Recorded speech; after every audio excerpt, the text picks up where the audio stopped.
할렐루야. 6월 7일 주일 예배를 하나님 앞에 드릴 수 있음을 감사합니다. 오늘 하나님의 말씀은 구약성경 역대하 20장 22절에서 23절까지의 말씀을 함께 봉독하도록 하겠습니다. 역대하 20장 22절부터 23절까지 우리 함께 합독합니다. 그 노래와 찬송이 시작될 때에 여호와께서 복병을 두어 유다를 치러 온 암몬 자손과 모압과 세일산 주민들을 치게 하심으로 그들이 피하였으니 곧 암몬과 모압 자손이 일어나 세일산 주민들을 쳐서 진멸하고 세일 주민들을 멸할 후에는 그들이 서로 쳐 죽였더라. 아멘. 오늘 본문 말씀을 통해서 권세를 가지고 찬송하라, 이런 제목으로 오늘 말씀을 함께 나누겠습니다. 여러분들은 개인적으로 좋아하는 찬송이 있을 텐데 어떤 찬송을 좋아하십니까? 그 찬송을 또 좋아하시는 이유는 무엇입니까? 아마 찬송을 통하여 여러분들이 위로받은 경험들이 있을 겁니다. 찬송을 통하여 마음이 평온해진 그런 경험을 가지신 분들이 있을 겁니다. 도저히 감당할 수 없는 문제를 안고 찬송 부를 때에 그 문제를 이제 떨쳐버리고 다시 일어날 수 있는 회복을 경험하신 분들도 있을 겁니다. 이와 같이 찬송에는 하나님이 주시는 은혜가 있죠. 오늘 역대하 속에서도 이스라엘 역사 가운데 하나님께서 함께 하시는 가운데 이 찬송의 권능이 나타나는 그런 말씀이 있습니다. 오늘 바로 본문 말씀 가운데 찾아볼 수 있는 내용인데요. 이 역대하 20장에 보게 되면 남유다죠. 남유다의 네 번째 왕 이 여호사밧이 등장을 합니다. 이 여호사밧 왕 그리고 남유다가 위기를 당하게 되죠. 암몬과 모압과 세일의 연합군들이 이제 이 남유다를 공격해 온다라고 하는 이 소식을 듣습니다. 이 위기 앞에 여호사밧 왕이 백성들과 함께 하나님 앞에 엎드리죠. 그리고 하나님의 도우심을 구합니다. 그때 하나님께서 영으로 임하셔서 이스라엘 백성들에게 함께 하시겠다라고 하는 메시지를 주세요. 그 메시지를 받은 여호사밧과 남유다 백성들이 이제 찬송을 부르면서 적진을 향해 행진하는 그런 내용이 나옵니다. 찬송하며 행진을 시작할 때 적들이요 무너지는 역사가 오늘 본문 말씀 가운데 기록되어 있습니다. 여러분, 우리도 늘 찬송하며 기도하면서 살아가지만요, 특히 위기 때에, 어려움을 만날 때, 환난의 때에, 마음이 공고할 때 이 찬송을 통해서 회복하고 일어나는 놀라운 하나님의 권능을 체험해야 될 줄로 믿습니다. 혹시 늘 부르던 찬송을 요즘 잃어버리지는 않았는가? 찬송을 부르면서 오늘 또 주님 앞에 집중해야 되는데 우리의 찬송이 서서히 약화되고 말라가지는 않는가? 오늘 돌아보면서요, 다시 한번 찬송의 권능으로 힘을 얻고 승리하는 저와 여러분 되기를 바라면서 이 말씀을 함께 나누시겠습니다. 먼저요, 이 남유다를 공격해오는 자들은 암몬, 모압 그리고 세일의 사람들이었습니다. 전쟁을 한다라고 할 때 하나의 대상만을 놓고 싸우더라도 굉장히 부담스러운 게 싸움이요 전쟁 아니겠어요? 그런데 암몬, 모압 그리고 세일, 이 남유다를 에워싸고 있는 이 세 족속이 이 유다를 공격해 온다라고 할 때 이것은 단순한 부담을 넘어서서 위협이고 위기인 것입니다. 이 연합군이라고 하는 이 말 자체 속에서 힘이 느껴지죠. 어떤 힘의 유력이 느껴집니다.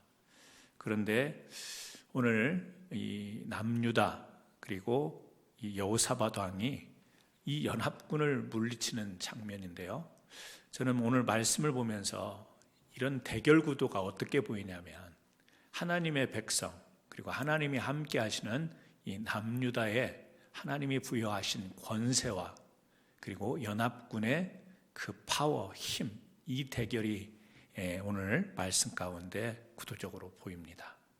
그러니까 하나님의 백성들에게 주어진 권세와 연합군의 힘의 싸움이다, 이렇게 볼 수 있겠죠. 하나님께서는 하나님의 백성들에게 하나님의 권세를 부여하시잖아요. authority죠, 권세. 여러분, 우리 사람들은 능력을 추구합니다. 힘, 이것을 추구하죠. 특히 싸움과 전쟁에 있어서는 이 힘이 없으면 절대 싸움에 나설 수가 없습니다. 그래서 우리는 힘을 간구하고 능력, 파워를 추구를 하죠. 그런데 오늘 이 이스라엘 역사 가운데 우리에게 보여주시는 하나님께서의 메시지는 뭐였냐면 하나님의 권세가 능력보다 더 세다라는 것이죠. 하나님께서 주신 권세가 능력을 이길 수 있음을 이야기하는 것이죠. 우리는 힘이 있으면 다 이길 거라고 생각을 합니다. 그런데 그 힘이 아무리 강해도 권세를 넘어설 수가 없죠. 파워가 오소리티를 이길 수가 없습니다. 요한복음 1장 12절에 우리가 잘 아는 말씀이죠. 영접하는 자, 곧 그 이름을 믿는 자들에게는 하나님의 자녀가 되는 권세를 주셨으니, 하나님을 영접하는 자들, 하나님을 영접하는 그 사람들에게 하나님의 자녀가 되는 권세를 주셨다. 우리가 예수 그리스도를 영접하고 하나님의 자녀가 되는 권세를 얻었잖아요. 그러니까 우리가 얻은 권세는 하나님이 가지고 계신 그 권세로 함께 들어가는 것입니다. 그리고 마가복음 16장 17절에 보면 믿는 자들에게는 이런 표적이 따르니 곧 그들이 내 이름으로 귀신을 쫓아내며 새 방언을 말하며. 자, 여기도 보게 되면 내 이름으로, 주님의 이름으로, 예수님의 이름으로 귀신을 쫓아내고 새 방언을 말할 수 있는 권세를 우리에게 주셨다라고 말씀합니다. 이 권세라는 것은 무엇이죠? 여러분, 그 산상수훈, 지난주에 우리 산상수훈의 말씀을 기억하는데요. 이 5장, 6장, 7장, 마태복음 5, 6, 7장 세 장에 걸쳐서 산상수훈이 나오잖아요. 그리고 그 말씀을 산상수훈 끝날 즈음에 어떤 말씀이 나오냐면 마태복음 7장 28절, 29절입니다. 예수께서 이 말씀을 마치심에 무리들이 그의 가르치심에 놀라니 이는 그 가르치시는 것이 권위 있는 자와 같고 그들의 서기관들과 같지 아니함일러라. 예수님이 산상수훈의 말씀을 주셨는데 그 말씀하는 모습을 보니까 권세 있는 자, 권위 있는 자 같다, 이렇게 이야기를 하죠. 여기에서 말하는 권위, 권세라고 하는 말은요, 헬라어로 엑소시아라는 말을 씁니다. 엑소시아라는 말을 쓰는데 이 말은 에크와 우시아의 합성어입니다. 에크라는 말은요, out of, 또 from, 그래서 어디로부터이고요. 우시아라는 말은 본질입니다. 그러니까 본질로부터 나온 것, 이것이 권세, 권위라는 이야기죠. 본질, 하나님 아니겠습니까? 하나님으로부터 나온 것, 그것이 권세요, 권위인 것이죠. 그러니까 예수님께서 산상수훈을 말씀하시는데 그게 보통 사람들이 또 학문을 많이 했던 그런 사람들과 같지 아니하고요. 이거는 권세자, 권위자와 같다, 하나님과 같았다, 그 말이잖아요. 그러니까 영접하는 자, 그 이름을 믿는 자들에게는 하나님의 자녀가 되는 권세를 주셨다. 우리가 하나님의 자녀의 권세를 가졌는데 바로 본질, 하나님으로부터 온 그 권위, 이것이 바로 우리의 권세인 것입니다. 이것은 아무나 가질 수 있는 것이 아니죠. 우리가 갖고 싶다고 주어지는 것이 아닙니다. 하나님이 부여해 주셔야 되는 것입니다. 여러분, 고린도에 스게와의 7 아들들이 있었죠. 바울이 복음을 전하면서 하나님께서 그에게 권세를 더하심으로 많은 놀라운 능력들이 나타났어요.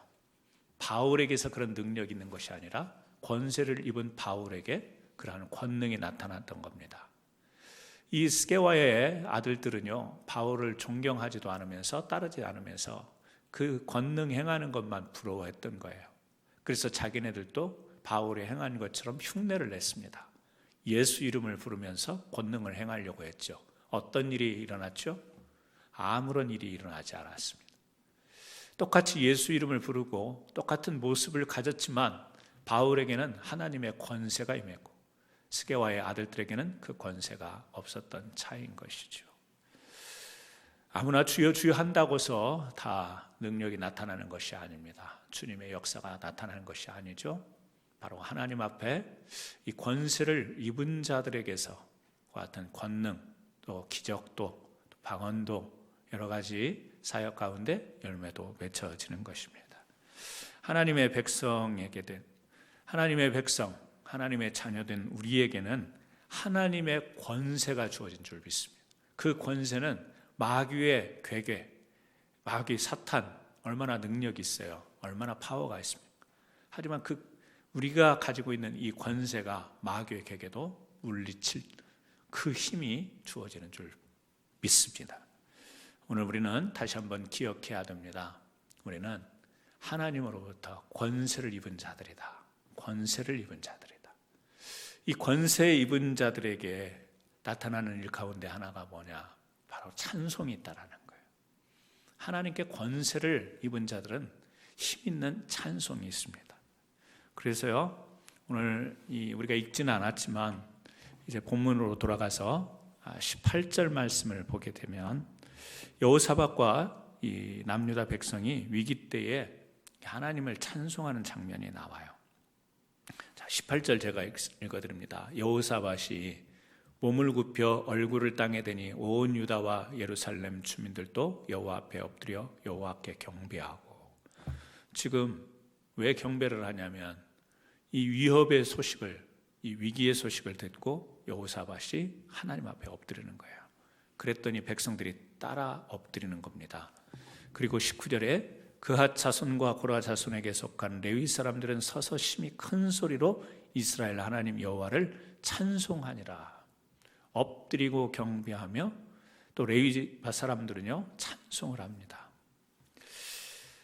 21절 말씀을 보시면요, 백성과 더불어 의논하고 노래하는 자들을 택하여 거룩한 예복을 입히고 군대 앞에서 행진하며 여호와를 찬송하여 이르기를 여호와께 감사하세 그의 인자하심이 영원하도다 하게 하였더니.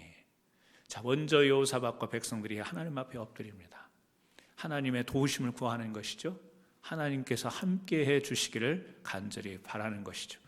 그런 가운데 찬송이 있었어요. 그리고 백성들과 의논하고 노래하는 자들을 마치 성가대, 찬양대를 앞세운 것처럼 예복을 입히고 군대 앞에, 제일 앞에 이제 노래하는 자들을 세워서 행진한다라고 하는 내용이 21절에 기록이 되어 있습니다. 그리고 22절에 보니까요, 그 노래와 찬송이 시작될 때에, 언제요? 시작될 때, 노래와 찬송이 시작될 때에 여호와께서 복병을 두어, 어떤 복병인지 알 수 없어요. 하나님의 신비입니다. 하나님의 방법입니다. 비밀이에요. 이 여호와께서 복병을 두어 유다를 치러 온 암몬 자손과 모압과 세일산 주민들을 치게 하심으로 그들이 패하였다. 지금 그런 이야기가 나오고 있습니다. 이 패했다고 하는 이 말 뒤에요, 24절에 보면 유다 사람들이 들망대에 이르러 그 무리를 본즉 땅에 엎드려진 시체들 뿐이요 한 사람도 피한 자가 없는지라. 완전한 승리를 이렇게 표현하고 있습니다. 여러분, 이 연합군의 위기가 닥쳐왔을 때 이제 하나님께서는요, 이 하나님을 간구하고 바라보는 여호사밧을 외면하지 않습니다. 그리고 오늘 읽은 그 앞에 말씀을 보게 되면 이 여호사밧이 하나님 앞에 간절히 구하는 내용이 나와요. 그게 이제 5절부터 쭉 그 기록이 나와 있습니다만, 그 여호사밧의 간구를 듣고 하나님의 영이 임합니다. 14절에 보면 여호와의 영이 회중 가운데서 레위 사람 야하시엘에게 임하였으니, 이 야하시엘에게 하나님의 영이 임하여서 이 남유다와 함께 할 것이다. 전쟁은 내게 속하는 것이다. 하나님이 이 전쟁 가운데 주도권을 가지고 싸우시겠다라고 하는 말씀을 주신 것이죠. 두려워하지 말라는 거예요. 전쟁은 너에게 속한 것이 아니라 하나님께 속한 것이다. 이 말씀을 듣고 이 백성과 여호사밧이 경배하고 찬양하고 백성과 의논하여 이제 예복을 입히고 군대 앞에서 행진하는 가운데 그 찬송이 시작될 때 이 연합군이 패했다라고 하는 말씀이 오늘 전체적인 내용입니다. 여러분, 하나님의 메시지를 받은 여호사밧과 백성이 한 일이 뭐냐면 찬송했던 거예요. 찬송은 우리가 언제 찬송하죠? 오늘 말씀처럼 어떤 위기가 왔을 때 찬송하는 건가요? 그렇지 않죠. 우리는 늘 찬송하는 겁니다. 기쁠 때도 찬송하고요, 즐거울 때도 찬송합니다. 감사할 때도 찬송합니다. 물론 슬프고 힘들고 어렵고 외로울 때도 찬송하는 겁니다. 찬송은 늘 항상 우리의 입술 가운데 있어야 될 것이에요. 왜 그렇죠? 하나님이 우리에게 그렇게 말씀하세요. 이사야 43장 21절에 보니까 이 백성은 내가 나를 위하여 지었나니 나를 찬송하게 하려 함이니라. 여기서 말하는 찬송, 단순히 노래만, 음악적 요소를 가미한 노래만을 이야기하는 게 아닙니다. 경배, 예배, 또 찬양, 찬송 다 포함하는 것인데요, 우리가 지음받은 이유 중에 하나를 하나님을 찬송하게 하려고, 하나님께 영광 돌리게 하려고 했다라는 말씀을 하시잖아요. 그러니까 찬송을 부른다라는 것은 단순히 힘들고 어려울 때 내 마음을 위로하는 차원만의 찬송이 아닌 것이죠. 우리를 지으시고 우리를 다스리시고 우리의 만사를 주권을 가지고 움직이시는 그 하나님 앞에 내가 어찌할 수 없는 상황, 또 내게 어떤 일이 일어났을 때 모든 것이 주님의 뜻대로 이루어지기를 바랍니다. 간구이며 고백이며 기도인 것이죠. 그래서 두렵고 긴장된 순간에 여기 말씀 가운데도 뭐라고 나오죠? 여호와께 감사하세 그의 인자하심이 영원하도다. 자, 21절에 행진하면서 뭐라고 하냐면 여호와께 감사하세 그의 인자하심이 영원하도다. 이게요, 지금 찬송하면서 하는 고백이에요. 여호와께 감사하세 그의 인자하심이 영원하도다. 여러분, 이 말을 생각하면 혹시 이 주기도문의 마지막 부분이 생각나지 않았어요? 대개 나라와 권세와 영광이 아버지께 영원히 있사옵나이다. 굉장히 비슷한 그런 내용으로 이 찬송의 고백을 하는 것을 볼 수가 있습니다. 나라와 권세와 영광이 영원히, 그러니까 여기 여호와의 그 인자하심, 하나님의 함께하심이 영원하도다, 이것을 지금 찬송하는 거잖아요. 우리가 성경 가운데 찬양의 대표격이라고 할 수 있는 것은 시편을 듭니다. 그리고 그 시편의 마지막 150편은 완전 찬양의 결론과 같은 그런 것이에요. 여러분, 시편 150편을 좀 펴볼 수 있으면 좋겠습니다. 제가 시편 150편 제가 읽어드릴게요. 할렐루야, 그의 성소에서 하나님을 찬양하며 그의 권능의 궁창에서 그를 찬양할지어다. 그의 능하신 행동을 찬양하며 그의 지극히 위대하심을 따라 찬양할지어다. 나팔 소리로 찬양하며 비파와 수금으로 찬양할지어다. 소고치며 춤추어 찬양하며 현악과 퉁소로 찬양할지어다. 큰 소리 나는 재금으로 찬양하며 높은 소리 나는 재금으로 찬양할지어다. 호흡이 있는 자마다 여호와를 찬양할지어다. 할렐루야. 마지막 결론 150편에요, 찬양이라는 말이 13번 나와요. 이 13번 나오는데 이 찬양이라는 말이 히브리어로 할랄이라고 합니다. 할랄, 할렐루야의 동사 원형이에요. 할랄, 우리 이슬람 무슬림들이 먹는 음식을 할랄이라고 하는데 그것과 전혀 상관이 없고요. 이 할랄 그러면 할렐루야의 동사 원형인데 우리 성경에는 할렐루야 이렇게 표현이 되어 있고요.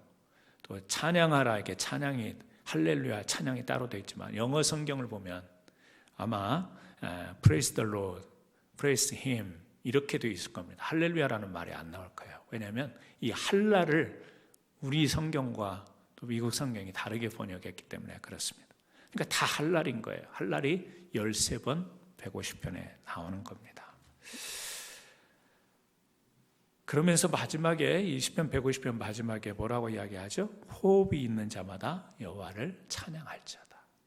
호흡이 있는 자마다. 그러니까 이 땅에 모든 살아있는 호흡이 있는 자들은 하나님을 찬양하라 이렇게 말씀하고 있어요. 여러분, 하나님이 우리 사람을 지으신 이유는 하나님을 찬송하게 하기 위해서. 호흡이 있는 모든 자들은 하나님을 찬송하라 이렇게 말씀하고 있습니다. 여러분, 우리가 그렇습니다. 우리는 찬송하는 존재, 하나님을 찬송합니다. 기쁠 때나 슬플 때나 좋을 때나 또 어려운 일이 있을 때나 항상 우리가 찬송하는 거예요. 그런데 우리가 찬송을 잃을 때가 많이 있죠. 찬송을 잃어버릴 때가 많이 있습니다. 오늘 다시 본문으로 돌아가서 여기 보게 되면 22절에 그 노래와 찬송이 시작될 때에 그랬습니다. 자, 찬송이 맞춰질 때가 아니에요. 찬송을 부른 뒤에가 아닙니다. 찬송을 시작할 때, 노래와 찬송이 시작될 때 어떤 역사가 일어났어요? 연합군이 자기네들끼리 서로 치고박았어요. 이스라엘 백성들은요, 행진합니다. 물론 뒤에 이 예복을 입은 찬양하는 자들 뒤에 이제 군대의 형태를 갖춰서 진행을 하긴 하지만 싸우지 않습니다. 무기를 들고 싸우지 않습니다. 이 찬양이 시작될 때, 찬송이 시작될 때 연합군들이 자기네들끼리 이상하게 싸움이 벌어져 거기서 한 사람도 남지 않고 다 멸망당하는 모습을 우리가 보게 됩니다. 여러분, 찬송이 시작될 때 이 말씀을 좀 기억했으면 좋겠습니다. 기도도 마찬가지고요. 우리 믿음의 발동 마찬가지입니다. 어떤 일이 터지고 난 사후에 기도하고 찬양으로 엎드려지는 게 아니라 항상 어떤 일이 시작될 때에 찬송으로 기도로 믿음으로 나갈 수 있는 저와 여러분 되기를 주님의 이름으로 축원합니다. 믿음이 항상 앞서는 사람들, 찬송이 항상 앞서는 사람들, 기도가 항상 앞서는 저와 여러분 되기를 주님의 이름으로 축원합니다. 이렇게 찬송 부르는 이 찬양, 찬송, 우리가 지금 그 이스라엘 역사의 내용의 한 부분을 보고 있지만 시편을 통해서는 특히 다윗을 통해서 얼마나 많은 이 하나님 앞에 고백과 도움과 탄식과 이런 이 탄원의 시, 찬양의 시를 하나님께 아뢰요. 그런데 시편 149편에 보면 150편에 봤던 할랄과 그 뜻을 같이 하는 내용이 나와요. 그게 뭐냐면 149편 1절입니다. 시편 149편 1절에 보면 할렐루야 새 노래로 여호와께 노래하며 성도의 모임 가운데 찬양할지어다 그랬어요. 자, 할랄 찬양을 하는데 어떻게? 새 노래로 찬양을 하고 또 성도의 모임 가운데 찬양하라. 새 노래 쉬르라고 이야기합니다. 그리고 성도의 모임 가운데 찬양 테히라 이렇게 이야기를 하는데요. 찬양 할랄을 두 가지로 이야기를 하잖아요. 하나는 새 노래로, 그리고 또 하나는 성도들의 모임 가운데 찬양. 우리는 여기에 또 주목할 필요가 있죠. 새 노래로 찬양하라는 것은 날마다 새로운 노래가 나와서 새로운 곡으로 다른 노래로 부르라. 물론 그렇게도 부를 수 있지만 정확한 의미로 보면 그런 의미가 아니죠. 쉬르. 날마다 하나님 앞에 새로운 은혜를 경험하면서 날마다 새로운 하나님 앞에 깨달음을 가지고 찬송으로 나아가라. 지금 그런 의미인 것이죠. 그리고 또 뒤에 성도의 모임 가운데 교회죠. 하나님 앞에 부르심을 받은 모임, 이 교회 가운데 공동체와 더불어서 함께 찬송하라. 그러니까 시편 149편 1절을 통해서 우리에게 보여주는 것은 이 찬양 가운데 어떤 속성이 들어있는가? 믿는 무리들이 함께 모여서 그때 주시는 이 하나님의 새로운 은혜, 그 깨달음으로 계속해서 하나님을 찬양하고 노래하라고 하는 그런 할랄을 우리에게 전해주고 있는 것입니다. 여러분, 우리 성도들과 함께 찬송하면 힘이 있어요. 우리가 모여서 예배당에 모여서 함께 찬송을 하면 나 혼자 부를 때하고는 여러분 많이 다르죠. 물론 고요한 가운데 혼자 또 고백하며 눈물 흘리며 부르는 우리의 찬송도 깊은 영성으로 인도하지만 우리가 같이 모여서 성도들과 함께 찬송할 때 나 혼자 부를 때 경험할 수 없는 그 어떤 강한 힘, 또 그리고 용기, 이런 것들이요 이 찬송 가운데 있다니까요. 그래서 우리 성도들이 교회 안에서 함께 그 부르는 그 찬송을 저는 사모합니다. 이제 얼마 되지 않아 조만간에 다 우리 모든 성도들이 함께 모여서 이 힘찬 찬송, 이 찬송을 부르기를 소망합니다. 물론 모여서도 찬송하지만 또 가정에서든 어디서든 여러분의 그 찬송, 새 노래 하나님 앞에 오늘 이 순간순간 깨달으면서 주님을 바라보고 주님을 노래하며 주님을 묵상하는 것을 결코 놓치지 않는 저와 여러분 되시기를 주님의 이름으로 축원합니다. 찬송을 부르면 집중하게 됩니다. 찬송을 부르다 보면 몰두할 수 있어요. 하나님께 온전히 집중할 수 있는 그 찬송을 통하여 우리가 그런 힘을 얻습니다. 요즘같이 혼란스러운 시대에 우리의 마음이 여러 갈래로 나뉘어지는 이런 현상 속에 우리가 살아가고 있는데요, 찬송을 회복하여 주님께 집중할 수 있는 저와 여러분 되기를 예수님의 이름으로 축원합니다. 그렇다면 이런 찬송은 그냥 우리가 부를 수 있는 건가? 또 그런 찬송을 부르는 가운데 하나님이 그러한 은혜와 권세를 그냥 누구에게나 다 줄 수 있는 건가? 믿지 않는 사람도 찬송을요, 우리 찬송가를 노래로 부를 수는 있습니다. 믿지 않는 사람도 복음성가를 그냥 노래로 부를 수 있어요. 그래서 찬송이라는 것은 단순히 음악적인 요소만을 이야기하는 게 아니에요. 노래라고 하는 장르가 있지만, 음악의 장르가 있지만 그 안에 뭐가 있죠? 신앙 고백, 영성이 담겨 있는 것이 진짜 찬송인 거예요. 그러니까 바울과 실라가 감옥에서 찬송할 때 옥이 열렸어요. 권능의 역사가 일어났습니다. 다른 사람들이 감옥에서 그 노래를 따라 부른다고 해서 그 감옥문이 열리나요? 그렇지가 않습니다. 하나님이 그들에게 권세를 줄 때, 그런데 그 권세를 부여받는 자들은 어떤 사람들이죠? 하나님께 순복하는 사람들입니다. 순복하는 사람들. 저는 순복이라는 용어를 쓰는데요, 순종과 굴복이라는 말의 결합입니다. 순종은 자발적으로 따르는 거예요. 굴복은요, 강압적으로 따르게 되는 거예요. 우리는 하나님 앞에 순종과 굴복을 다 가지고 있어요. 내가 자발적으로 말씀 따라 하나님 앞에 순종하는 것이 있는가 하면, 어떤 때는 하나님 앞에 정말 이렇게 버티다가 어쩔 수 없이 하나님이 우리를 굴복시켜서 따라오게 만드는 그런 신앙도 우리가 가지고 있죠. 그래서 순복 그러면요, 자발적 아니면 강권적으로 하나님의 인도하심을 따라가는 건데요, 바로 하나님 앞에 권세 있는 찬송을 부를 수 있는 자는 누구냐? 바로 순복하는 자가 하나님을 찬송할 수 있다는 것이죠. 오늘 다시 한번 이 20장 3절 말씀을 한번 보시면요, 여호사밧이 두려워하여 여호와께로 낯을 향하여 간구하고 온 유다 백성에게 금식하라 공포하며. 연합군이 쳐들어온다니까 여호사밧이 두려웠어요. 두려웠지만 어떻게 해요? 여호와께 낯을 향하여 간구하고 백성에게 금식을 선포합니다. 그리고 13절을 보시면 유다 모든 사람들이 그들의 아내와 자녀와 어린이와 더불어 여호와 앞에 섰더라. 자, 백성이 금식해요.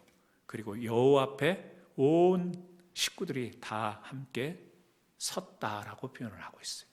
이게 뭐죠? 하나님 앞에 자신들을 내려놓습니다. 순복의 모습이에요.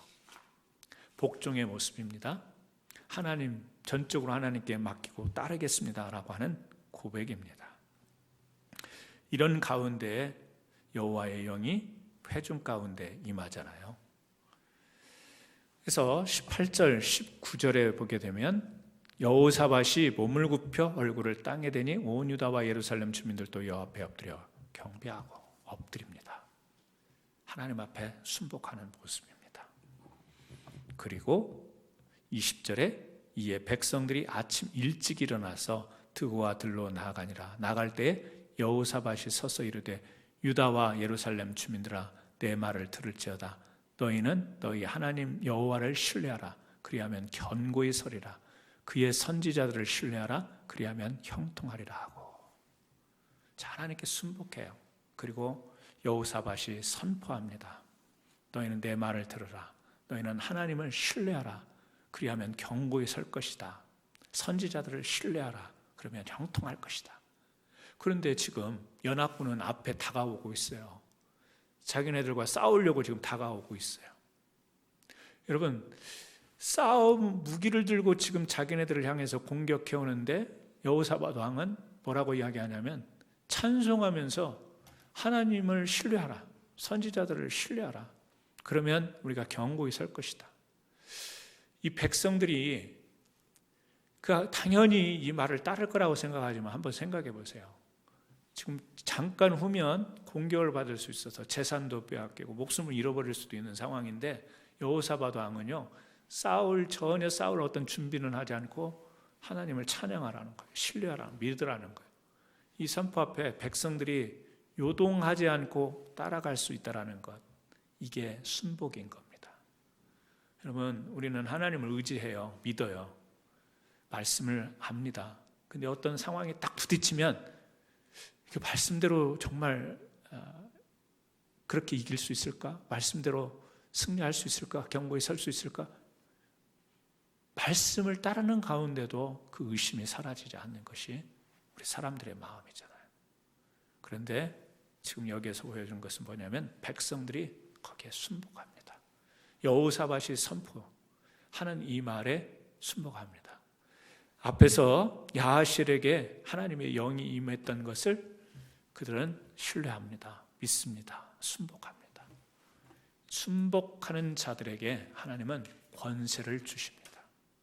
오늘 이 말씀을 보면서 저는 우리 사랑하는 성도님들이 늘상 입으로 불렀던 그 찬양이 회복되기를 바라요. 그리고 그 찬양을 부르는 그 10년 가운데 하나님 앞에 순복되어졌던 그 순종하는 영이 다시 한번 되살아나기를 주님의 이름으로 축원합니다. 시편 33편 1절에 이런 말씀이 나옵니다. 너희 의인들아 여호와를 즐거워하라. 찬송은 정직한 자의 마땅히 할 바로다. 의인과 정직한 자로 우리를 규명하고 있습니다.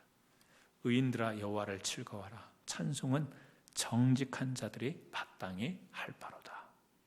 오늘 의인된 여러분, 정직한 여러분들, 오늘 마땅히 여호와를 즐거워하고 찬송하시기를 바랍니다. 오늘 또 마치 모압과 또 암몬과 이 세일 연합군이 다가오듯이 코로나 바이러스로 인해서 또 경제적인 침체로 인해서 여러 곳에서 막 시위가 일어나므로 우리에게 많은 어려운 현실 상황들이 닥쳐오고 있지 않습니까? 그냥 이렇게 별일 없이 지내면 된다라는 생각만으로 하루하루를 사시지 마시고 권세 있는 자들의 찬양이 다시 한번 우리의 삶을 일구고 우리의 영을 일구어서 주님께서 다시 한번 이 땅 가운데서 우리의 삶을 정말 거룩하고 아름답게 이끌어 가실 수 있는 그 권세의 힘을 의지하고 일어설 수 있는 저와 여러분 되기를 예수님의 이름으로 축원합니다. 기도하시겠습니다. 하나님 아버지, 오늘 여호사밧과 남유다 가운데 위기가 닥쳤었습니다. 그들은 즉시 금식하며 하나님 앞에 엎드렸을 때 하나님의 영이 임하였고 그들은 그 하나님의 영에 주시는 메시지를 따라 그들은 담대하게 하나님을 신뢰하고 선지자의 말을 신뢰하며 찬양하며 그 적진 앞에 나갔을 때 그 찬송이 시작될 때 적들이 무너진 것을 오늘 우리가 말씀을 대하면서 보았습니다. 하나님, 오늘 우리에게도 여러 가지 위기와 또 닥치는 문제들이 있지만 이 기에 눌려서 혹시라도 힘없는 삶을 우리가 살고 있지는 않습니까? 다시 한번 우리에게 주어진 찬송이 힘있게 울려 퍼지기를 원합니다. 권세자들에게 주신 그 찬송을 통해서 우리가 일어나고 우리를 위협하는 것들이 다 사그러드는 놀라운 권능의 체험이 우리의 삶 가운데 일어날 수 있도록 도와주옵소서. 마땅히 여호와를 찬송할 수 있는 의인된 그리고 정직한 우리 성도들을 붙들어 주시옵소서. 찬송이 힘있게 울려 퍼질 수 있도록 인도하옵소서. 예수님의 이름으로 기도합니다. 아멘.